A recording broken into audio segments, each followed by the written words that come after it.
2022 Summer Training. Week 10. Day 5. Morning Nourishment. Psalm 84 5-7. Blessed is the man whose strength is in you, in whose heart are the highways to Zion. Passing through the valley of Baca, they make it a spring, indeed the early rain covers it with blessings. They go from strength to strength, each appears before God in Zion. Psalm 84, concerning the psalmist's love for the house of God with Christ, follows the Psalms on the stripping of God's seekers and the desolation of God's house, beginning with Psalm 73. In the recovery and restoration, the loveliness and sweetness of God's house are intensified. On the one hand, those on the highways to Zion are strengthened in God. On the other hand, they are opposed by Satan, who causes them to suffer persecution. The trouble and persecution caused by Satan can make the highway a valley of weeping. This special term indicates that the psalmist had been disciplined by God and had been stripped by him. When we pass through the valley of Baca, meaning weeping, God makes this valley a spring. This spring is the Spirit. While we are weeping, we are being filled with the Spirit, and the Spirit becomes our spring. Those who come into the church life by passing through the valley of weeping find that this weeping eventually becomes a great blessing to them. This blessing is the Spirit. The tears they shed are their own, but these tears issue in a spring, which becomes the early rain, the Spirit as the blessing. Today's reading.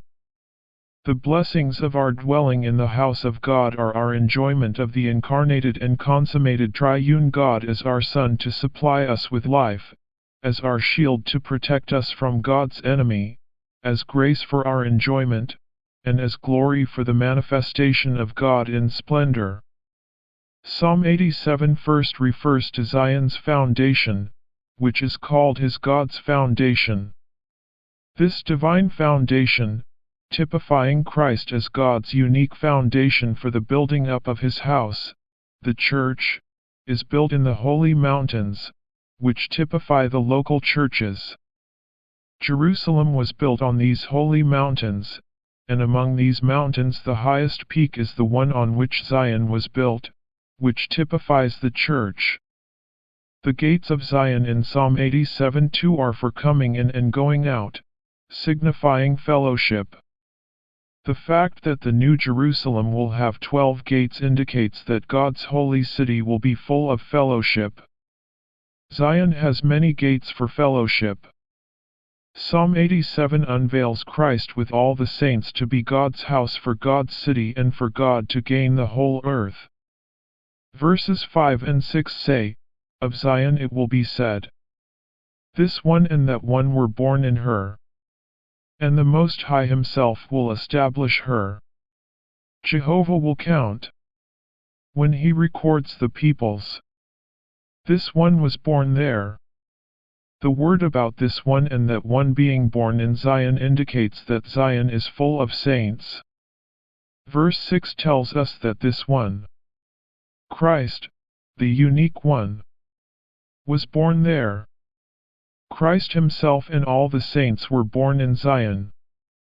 Moses, Joshua, David, Elijah, Peter, Paul, Luther, Calvin, Wesley, Zinzendorf, Darby, Watchman Nee, and so many others were born in Zion. Eventually, even the unique one, Christ, who is the totality of all the saints as the one who is all the saints and in all the saints, was born there. This is God's counting, God's record, regarding Zion. Not all the saints born in Zion are famous ones. Rather, among the singers and the dancers, there are many unknown ones.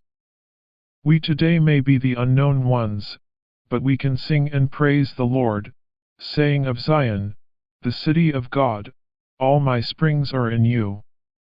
This is the end of today's morning revival.